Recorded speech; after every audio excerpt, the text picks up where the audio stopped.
E aí pessoal, tudo bem? Felizmente ou infelizmente, eu não sei qual seria o termo, nós voltamos à atividade de forma digital. Então hoje nós vamos começar uma aula na sequência da Escola Bíblica. Quem estava vindo para a Escola Bíblica sabe da sequência.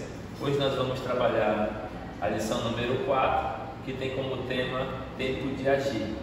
Então que Deus abençoe a vida de vocês, abençoe as nossas vidas, que sejamos edificados, seja no presencial, seja no digital, mas que Deus ele venha nos orientar, nos guardar, nos fazer aprender um pouco mais dele com a vida dos seus servos e a partir de então também, assim como eles, agir. Eu gostaria de orar primeiramente para que a gente começasse essa aula. Senhor Deus, muito obrigado por tua bondade, obrigado pelo teu amor, por tuas misericórdias, Deus. Peço que o teu Espírito fale conosco, Deus. Todas as pessoas que estão em casa, que estão nos assistindo, que a tua boa mão venha, Deus, sobre eles, que dê entendimento, dê capacidade de entender, de aprender, de desenvolver a sua vida cristã. Pai, me dá instrução suficiente, vinda de ti mesmo, que teu Espírito fale através de mim, para que eu seja bênção na vida das pessoas. Muito obrigado, Deus, por tudo. É o que eu te peço e te agradeço em nome de Jesus. Amém. Bem, como eu falei no início, nós vamos falar sobre esse tema, Tempo de Agir. Nós começamos a estudar o livro de Atos, então nós já começamos no capítulo 1, capítulo 2, e essa lição ela trabalha o capítulo 3 e o capítulo 4. Essa lição eu vou dividir em dois momentos. Então, no primeiro momento eu vou trabalhar o capítulo 3 e o segundo momento o capítulo 4. Certinho? Vamos fazer a leitura desse texto? Convido você a fazer essa leitura. Abra sua Bíblia em Atos, capítulo 3. Vamos ler do versículo 1 até o versículo 26. Essa linguagem é outra, não é a nossa revista atualizada que nós costumamos ler no nosso templo, nas nossas aulas, mas a palavra de Deus é uma linguagem um pouquinho diferente, mas não influencia nada no final. Vamos ao texto? Pedro e João subiram ao templo, à hora da oração, a oração nona, e carregando um homem coxo de nascença. Vamos começar de novo. Pedro e João subiram ao templo à hora da oração, a nona, e era carregado um homem coxo de nascença, o qual todos os dias punham à porta do templo, chamada Formosa, para pedir esmolas aos que entravam. Ora, vendo ele a Pedro e João que iam entrando no templo, pediu que lhes dessem uma esmola. E Pedro e João, fitando os olhos nele, disse: olha para nós. E ele os olhava atentamente, esperando receber deles alguma coisa. Disse-lhe Pedro: não tenho prata nem ouro, mas o que eu tenho, isso te dou. Em nome de Jesus Cristo, o Nazareno, anda. Nisso, tomando pela mão direita, o levantou, e imediatamente os seus pés e artelhos se firmaram. E dando ele um salto, pôs-se em pé, e começou a andar, e entrou com eles no templo, andando, saltando e louvando a Deus. E todo o povo, ao vê-lo andar e louvar a Deus das vossas maldades, reconheciam como o mesmo que estivera sentado a pedir esmola à porta formosa do templo. E todos ficaram cheios de pasmo e assombro pelo que lhes acontecera.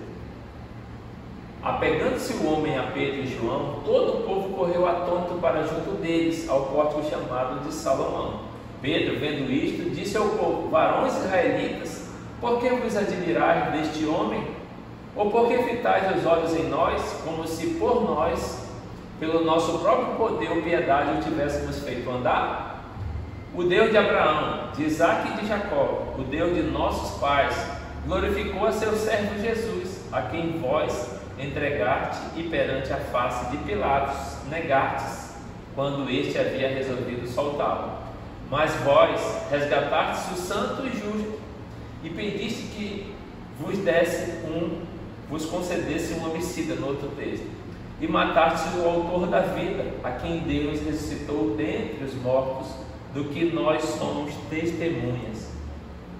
E pela fé em seu nome fez o seu não me fortalecia este homem que vedes e conheceis. Sim, a fé que veio por ele deu a estes, na presença de todos vós, esta perfeita saúde.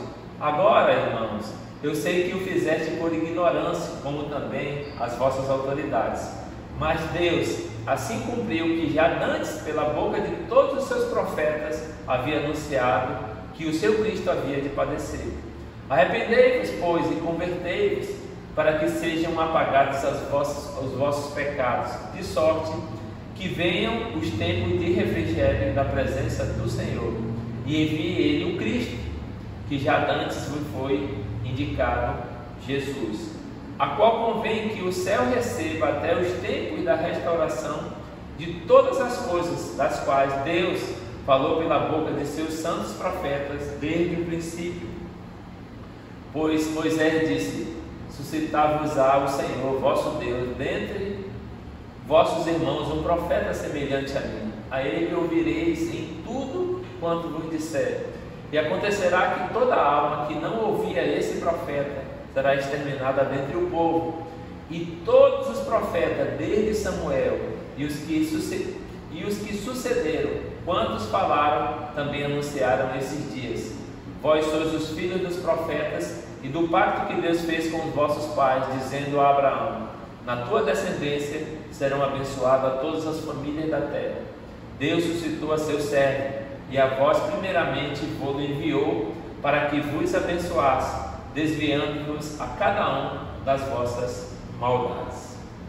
Então o texto, ele é um texto muito lindo, o início da história da igreja, a história na verdade nós chamamos de Atos dos Apóstolos, mas nós podemos chamar de Atos do Espírito Santo, porque o Espírito Santo vem agindo na vida dos seus servos, que estão espalhados ainda na capital, em Jerusalém, mas logo eles vão ser espalhados pelo mundo, assim como nós hoje somos herdeiros dessa promessa de pregar o Evangelho a toda criatura. E aí nós vimos uma ida dos irmãos, eles iam, Pedro e João iam até o templo, eles iam fazer parte de um momento que se abria a igreja para celebrar, na verdade para adorar a Deus através de oração. E quando eles chegaram lá, de repente tinha uma pessoa sentada, que era um coxo de nascença, tinha nascido assim durante muitos anos, todos os dias ele ficava naquele portão que chama de Porta Formosa, que foi uma porta que Salomão, na verdade foi uma homenagem a Salomão, toda a reconstrução do templo. E aí, quando aquele homem acostumado a pedir a esmola das pessoas, quando Pedro e João passaram, aquele homem com certeza chamou a atenção deles e pediu: vocês têm uma esmola para me dar? E Pedro e João olhou para ele, olharam fixamente, outro texto diz, fixamente olharam e disseram: olha, nós não temos nem prata nem ouro, mas o que nós temos, nós vamos te dar. E eles olharam para aquele homem e disseram: em nome de Jesus, levanta e anda. E aquele homem, de um salto, ele pulou, assim, foi algo assim espetacular. Um coxo de nascença, de repente, em nome de Jesus, te levanta. E ele deu um salto e pulou e começou a andar. E aquele homem acompanhou os dois discípulos de Jesus, caminho a oração.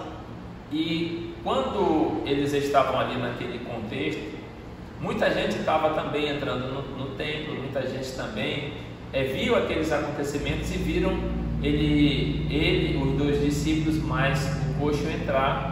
E o coxo não entrou da mesma forma que as outras pessoas entravam, né? Que era costume deles entrar assim, abatido, com um semblante contrito, o coração assim, totalmente um semblante totalmente humilhado na presença de Deus. Só que o coxo ele não entrou assim no templo, ele entrou chamando a atenção, ele gritava, ele louvava, ele pulava, ele estava realmente exaltando a Deus com tudo aquilo que ele tinha entendido de quem era Deus. E a partir de então ele recebeu esse milagre e Pedro começou a apresentar a mensagem com base no Antigo Testamento. Um profeta, como disse Moisés, semelhante a mim, a ele Deus vai suscitar esse profeta e vocês vão ouvi-lo, e quem não ouvir vai ser exterminado. Está falando de Jesus Cristo, sobre esse profeta prometido não só por Moisés, mas o texto fala que desde Samuel e todos os demais profetas depois de Samuel anunciaram Jesus. E aí o povo ficou apreensivo sobre todos os acontecimentos, porque ele fez uma leitura do que aconteceu com a morte de Jesus, que Jesus morreu, mas ele foi denunciado justamente por aquelas pessoas ali que negaram a Jesus e as autoridades do povo. Mas ele disse: olha, tudo estava descrito, tudo estava determinado por Deus para que acontecesse dessa forma. Mas há uma possibilidade, ainda eu sei que vocês estão com o coração assim bem apertado, mas há a possibilidade de vocês também fazerem parte do reino de Deus e serem servos de Jesus, se vocês se arrependerem dos seus pecados, sejam convertidos, porque a palavra de Deus veio primeiramente para nós que somos judeus. E aí o texto maravilhoso ele fecha nessa questão, né? Veio primeiro para os seus, lá em João capítulo 12, 13 e 14, né? Veio para os seus e os seus não receberam, e todos aqueles que o receberam foram feitos filhos de Deus. Beleza? Então hoje a nossa lição é sobre agir, e nós temos um resumo para a gente entender essa lição. Resumo da lição: o tempo de agir manifesta o poder de Deus que intervém e transforma a história humana. Não há mais o que esperar, não há mais tempo a perder, tanto para os discípulos como para nós. O que Jesus tinha que fazer, ele já fez. Ele já nos deu a salvação graciosamente, gratuitamente. Agora não tem mais o tempo para ficar esperando. Esperar o quê? É tempo de agir, é tempo de trabalhar. E os discípulos começaram a entender isso.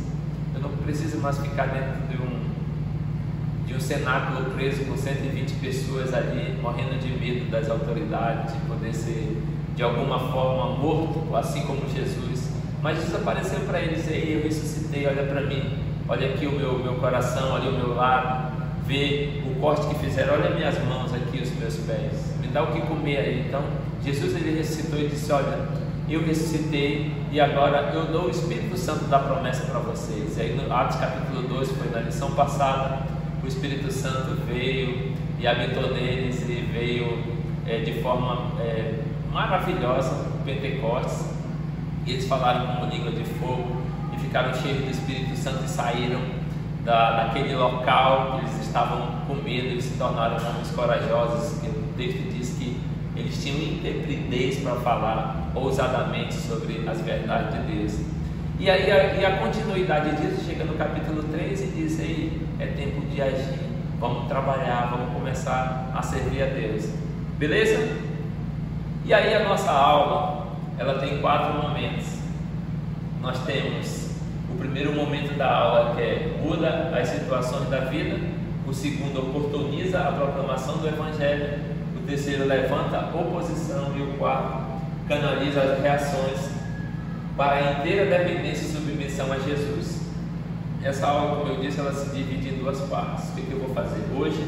Nós vamos trabalhar esses 2 assuntos: muda a situação da vida e oportuniza a proclamação do Evangelho. E semana que vem nós vamos falar sobre levanta a oposição e canaliza as reações para a inteira dependência e submissão de Deus.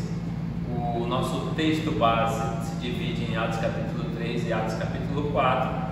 Como esses 2 assuntos estão baseados em Atos capítulo 3, hoje nós lemos só Atos capítulo 3. Semana que vem nós faremos o restante da leitura, que é Atos capítulo 4. Então essa lição se divide em 2 partes. Ok? Depois do Pentecostes, Pedro, usado por Deus, cheio do Espírito Santo, usado como base no Antigo Testamento, que eu já falei, levantou-se com intrepidez e com sabedoria que não possuía. Olha só, sabedoria que não possuía. Faz uma das mais brilhantes apresentações sobre Jesus que se tem conhecimento, o melhor sermão de todos os tempos, resultando agora na conversão. É a segunda vez que Pedro prega, agora quase 5.000 pessoas. Beleza? Então vamos aos assuntos. Primeiro assunto: tempo de agir muda as situações da vida. Os primeiros 10 versículos do capítulo 3, aquele texto que nós lemos, narra aquele milagre com aquele coxo onde estavam duas pessoas, dois discípulos, dois servos de Jesus, Pedro e João. Na entrada do templo, é interessante pensar nas dimensões desse milagre. Nós dividimos em três partes, na verdade a revista divide em três partes esse momento desse milagre. Então, a primeira parte entra no aspecto individual, a segunda parte no aspecto religioso e a terceira parte no aspecto coletivo. E eu convido você a entrar nessa viagem para a gente entender essas divisões que fizeram muito sentido para as pessoas daquela época e com certeza fazem muito sentido para nós hoje. Esses aspectos eles devem trabalhar na nossa vida para que a gente consiga entender a profundidade do que estava acontecendo no passado e do que está acontecendo hoje. Hoje é tempo de agir. Vamos agir? Primeira parte, aspecto individual. Capítulo 3, versículo 7. Para Deus não há impossíveis. O seu milagre muda radicalmente a vida das pessoas. Esse versículo aqui eu não vou repetir. É quando Pedro e João, como eu falei no início, estavam entrando para a hora nona para fazer as orações e de repente um coxo estava à porta e disse: não tenho prata nem ouro, mas o que tenho te dou, levante e anda. Ali aconteceu um milagre, um dos milagres mais extraordinários de todos os tempos. Jesus já vinha fazendo vários milagres, mas esse milagre chamou muita atenção porque eles sabiam que Jesus era o Cristo, Filho de Deus. Alguns sabiam e outros respeitavam Jesus porque ele era mestre. Mas os seus discípulos, homens iletrados, homens que vieram da Galileia pode aparecer alguma coisa, homens simples, que eram na sua grande maioria pescadores, não eram homens cultos, não eram homens estudados, não eram rabinos, não eram profundos conhecedores da palavra, não eram anciãos, não eram líderes do povo, eram homens simples como eu e você, que faz parte do dia a dia, que anda dentro do contexto do dia a dia, que trabalha, que estuda, que está em vários lugares, que está na fila do banco, que está de repente no coletivo, ou então dentro do Uber, que está aí na sociedade espalhada. Eram homens como cada um de nós. E esses homens, eles demonstraram ali um poder muito grande, mas o que eu acho muito interessante é que eles não trazem para si aquele milagre, aquela honra daquele milagre. Eles não trouxeram para eles, eles apontaram para Jesus. E o texto bíblico disse: Jesus, a quem vocês acusaram, a quem vocês mataram, esse foi o que fez o milagre. E o milagre individual, quando ele acontece nas nossas vidas, eu considero como um milagre mais primoroso. O maior milagre de todos os tempos na minha vida foi a salvação. Às vezes a gente vai atrás de milagres, coisas palpáveis desta vida. É bom sim ter um milagre de uma cura, isso é excelente, a gente tem que glorificar a Deus, como aconteceu aqui a cura de uma enfermidade. É bom ter um milagre de você conseguir um emprego, você reconstituir o seu lar, você reconstituir suas finanças, coisas desta vida. Mas são algo que são passageiros. Receber só esse milagre e não a salvação eu não queria. O maior milagre para mim é a salvação. As outras coisas fazem parte da nossa caminhada. Eu não posso dizer supérfluas, porque a gente fica muito feliz com elas. Mas o milagre da salvação é tudo. Se você pudesse resumir o Evangelho em trazer alguém para apresentar o milagre de Jesus, somos nós. Nós, crentes, servos de Deus, somos o milagre de Deus. A salvação nos alcançou, a bondade de Deus nos alcançou, a misericórdia de Deus, a graça de Deus nos alcançou. Esse é o maior milagre de todos os tempos. E para exemplificar esse milagre, eu trago uma pessoa assim que a gente sempre está citando. Eu vejo muitos pregadores que gostam de pregar sobre a vida do apóstolo Paulo ou as ações de Paulo dentro da apresentação do Evangelho, até porque ele escreveu muitas epístolas. Então no Novo Testamento é alguém que acaba chamando muita atenção pelas orientações com as igrejas, pelo cuidado, pelas orações, pela implantação de muitos lugares ali de culto, de igrejas. Então ele é muito citado. Mas o nosso texto bíblico, por isso que eu digo que é o melhor milagre, é o maior milagre de todos os tempos, o texto bíblico aqui em Atos, se você quiser abrir a sua Bíblia, eu não vou abrir, eu só vou citar. Atos 9, de 1 a 15, fala sobre um homem chamado Saulo, sobre você, que no passado era chamado não sei porquê, por outro nome, ou conhecido por uma outra coisa negativa que você fazia. E esse homem Saulo, ele era tão zeloso pelo ritual, pelo culto formal, sem vida, só uma mera mecanização da vida religiosa. Esse homem, ele era mecânico, ele se dizia temente a Deus, mas ele não conhecia o verdadeiro Deus, que esses homens conheciam. E ele, por ser zeloso daquilo que ele aprendeu durante muito tempo, e por surgir o que eles estavam chamando de seita dos nazarenos, ou a seita do caminho, ele, tão zeloso que era, pediu cartas às autoridades do povo para pegar os cristãos, prender e fazê-los negar aquilo que eles estavam fazendo, para voltarem atrás e não proclamar o evangelho da salvação.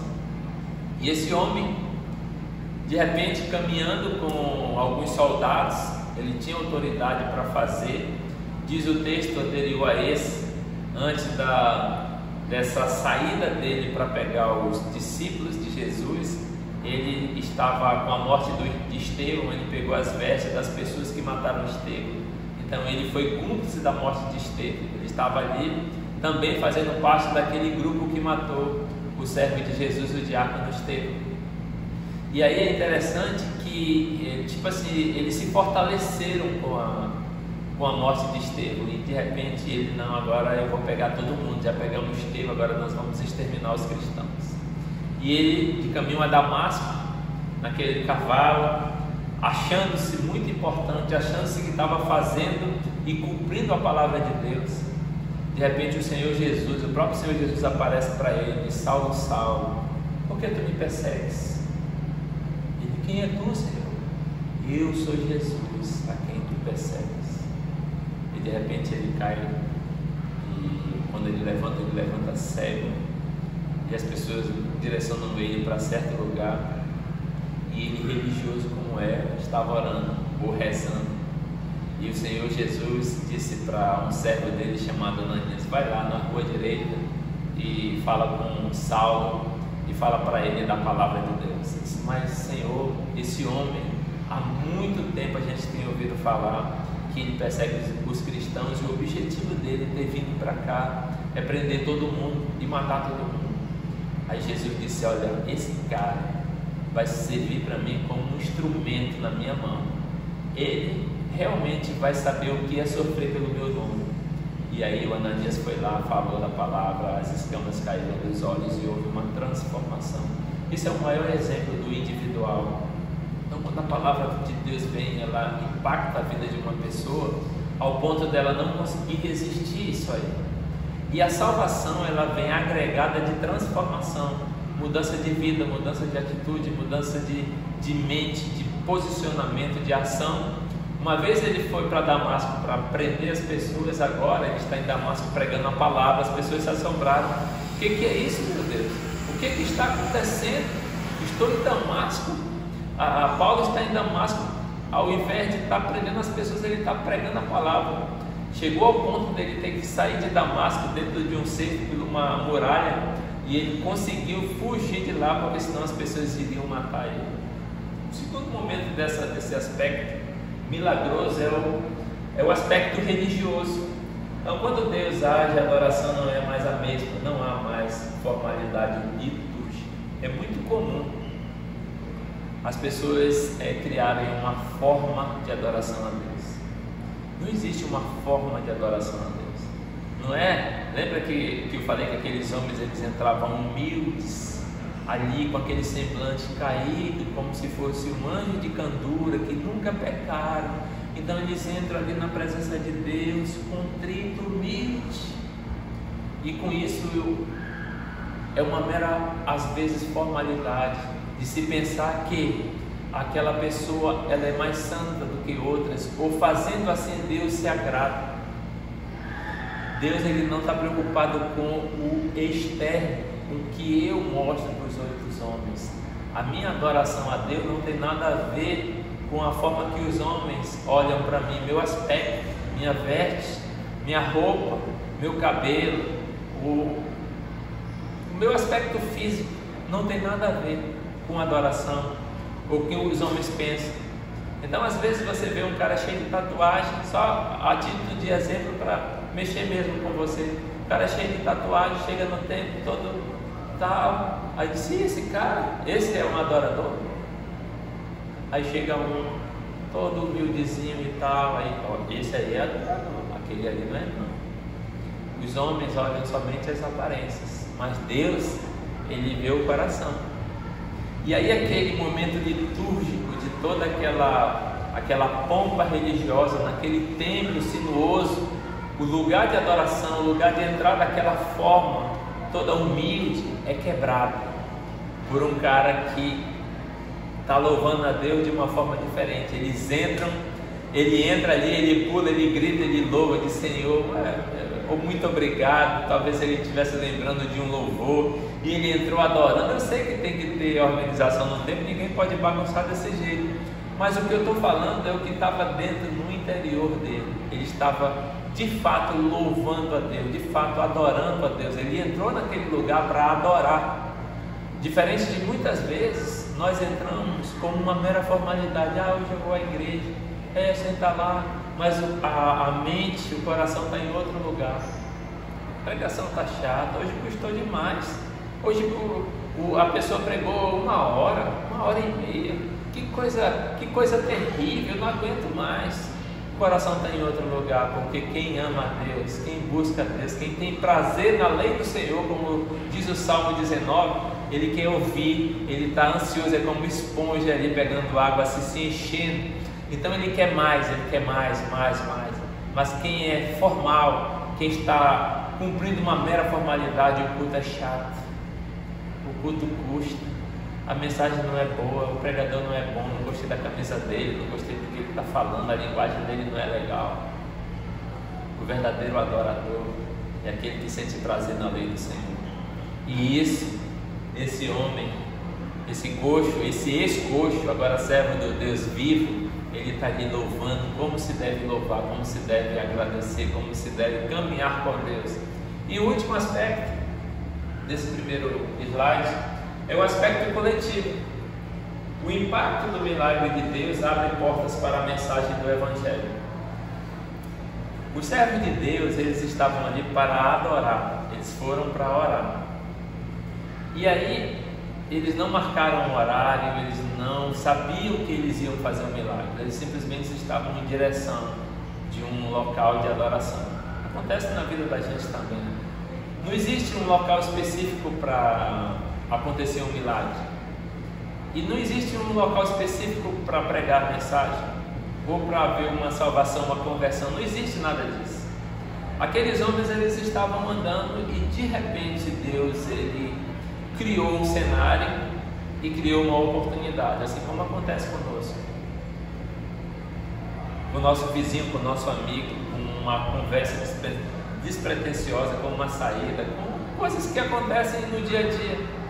O Evangelho, às vezes a gente pensa que a gente tem que levar os amigos para ir para o templo, para ouvir o pastor pregar, para que aquele homem possa entender o Evangelho e ser salvo. As coisas não funcionam assim, podem até acontecer, mas a nossa missão, a nossa caminhada de fé, como diz o nosso estudo, é tempo de agir. Então, em qualquer lugar, a mensagem tem que ser proclamada. As oportunidades surgem e esse surgimento dessa oportunidade é a hora de você pregar o Evangelho. Prega a palavra, não te preocupa com o resto. Não vai pregando a palavra, não, Deus converte. Pede para que Deus converta, que a palavra de Deus possa ser entendida de uma forma clara e possa ter arrependimento. Mas o resultado não é teu, não é a forma que você fala, não, porque o pastor, então o presbítero, o irmão que tem mais tempo na igreja, ele tem uma forma diferente de falar. Não é a forma de falar.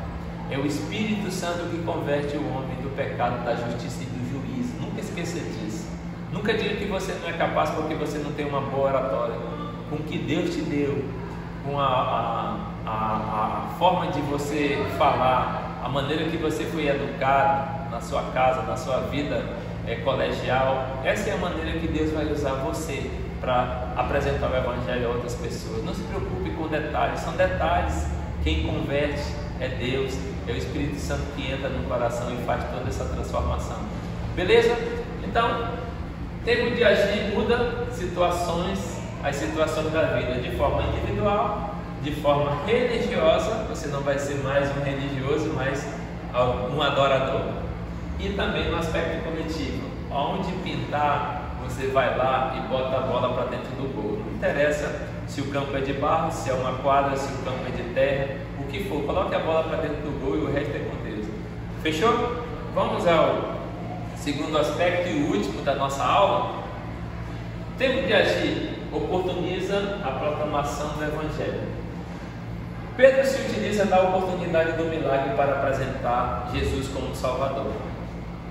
Existiu uma oportunidade, como eu falei no anterior, foi um milagre que aconteceu. E nesse milagre ele não anunciou: olha, venham para cá que vai ter um grande milagre. Eles não fizeram isso, eles estavam caminhando para o templo. E de repente surgiu na vida deles uma oportunidade. E nessa oportunidade eles se utilizaram para pregar Jesus como Salvador. E é sempre assim. As oportunidades que surgem na nossa vida, nós temos que pregar Jesus como Salvador, independente de qualquer coisa. Às vezes, de repente, chega uma pessoa ao seu lado, às vezes você não sabe nem como aquela pessoa está, precisando de uma palavra, mas o semblante dela é totalmente fechado, carregado, está com raiva da vida, de tudo. Você se sente um pouco receoso de conversar. Converse, apresenta Jesus. Não precisa dizer: se tu não aceitar Jesus, tu vai para o inferno. Isso é apelação da palavra. Mas conversa sobre esse amor, sobre a misericórdia de Deus, sobre a salvação que Ele nos deu em Cristo Jesus, sobre redenção, sobre tanta coisa boa de se falar, que muitos corações estão ansiosos por isso, aflitos, desejando. Às vezes ele nem sabe, mas a alma dele está querendo, está ansiando essa palavra que você vai falar. Então, as oportunidades surgem e aí o Evangelho entra. E segundo lá, o milagre não foi usado como isca para impressionar alguém, aliás, nem estava planejado. Hoje, tem pessoas mercandejando a palavra de Deus. Elas usam a palavra ou as situações como isca para trazer outros, achando que estão tributando algo muito bom para Jesus, para Deus. Deus não precisa de iscas. Deus não precisa: venha para cá, que aqui vai acontecer um grande milagre. Ele nem sabia o que ia acontecer, um grande milagre. Mas hoje as pessoas vendem o Evangelho para atrair pessoas, para encherem igrejas com o objetivo fim apenas desta vida, apenas de ter muita gente, de ter o dízimo volumoso, de ter dinheiro, de às vezes de questões de ego pessoal. O Evangelho não é isso. O Evangelho nunca foi, nunca vai ser isso. Jesus, ele não está dizendo: por favor, me aceita como seu Salvador. Jesus é o Senhor da glória. Se Ele te oportunizou ser salvo por Ele, dê graças a Deus, glorifique a Deus assim como o rosto e viva feliz. O Evangelho não é algo que se vende barato, que se diz: vem para cá que eu te dou isso. É um Evangelho de barganha, um Evangelho de troca. Nada disso. Não existe isca. A palavra de Deus de forma nenhuma. Isso é inadmissível que se faça isso, de que se venda o Evangelho de forma muito barata, esteja mercandejando a palavra. O Evangelho, a palavra de Deus, lá em Romanos capítulo 1, diz que é dinamite, onde ele entra, ele arrebenta. É a dinamite de Deus, é a palavra de Deus. Então não se preocupe, não é você que converte nem convence ninguém. É o Espírito Santo. Pregue a palavra, use a dinamite de Deus, que é a palavra de Deus. E a partir da dinamite de Deus haverá transformação.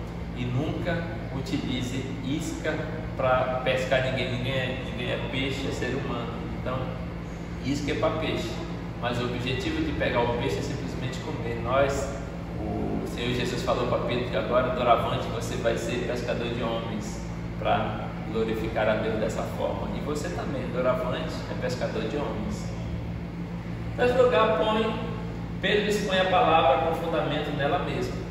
Lá em Atos capítulo 3, versículos de 21 a 25, o apóstolo Pedro pregando a palavra de Deus, porque a pregação ela não pode vir de uma experiência pessoal. Pode acontecer uma experiência pessoal, mas a base dela não era da experiência pessoal, mas sim da própria palavra de Deus. Muitas pessoas começam a pregar o evangelho e começam a falar do que aconteceu na vida delas, o milagre A, B, fez isso, andou sobre as águas, ficou de cabeça para baixo e tal.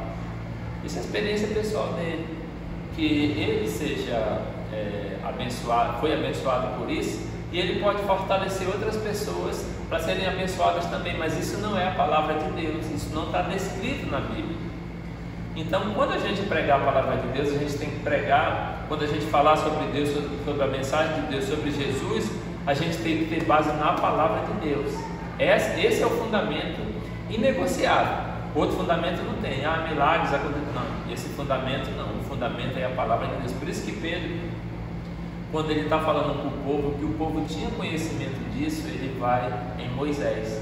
Moisés no Antigo Testamento disse: olha, vem um profeta semelhante a mim, e ele vai ouvir a palavra, ele vai ser o mensageiro da palavra, e vocês têm que ouvir, porque quem não ouvir vai ser exterminado. Então o apóstolo Pedro não, Moisés há muitos anos atrás tinha falado. Então o Pedro foi lá, base, evangelho. Depois o Pedro falou sobre um outro assunto, ele falou sobre Samuel, que foi o último juiz e o primeiro profeta.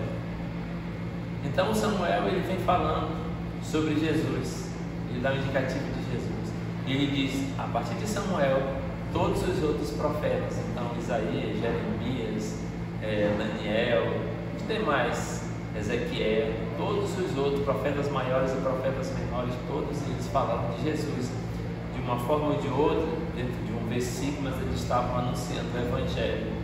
Então o apóstolo Pedro bateu o fundamento. Quando se bate o fundamento bíblico, não tem argumentação contra.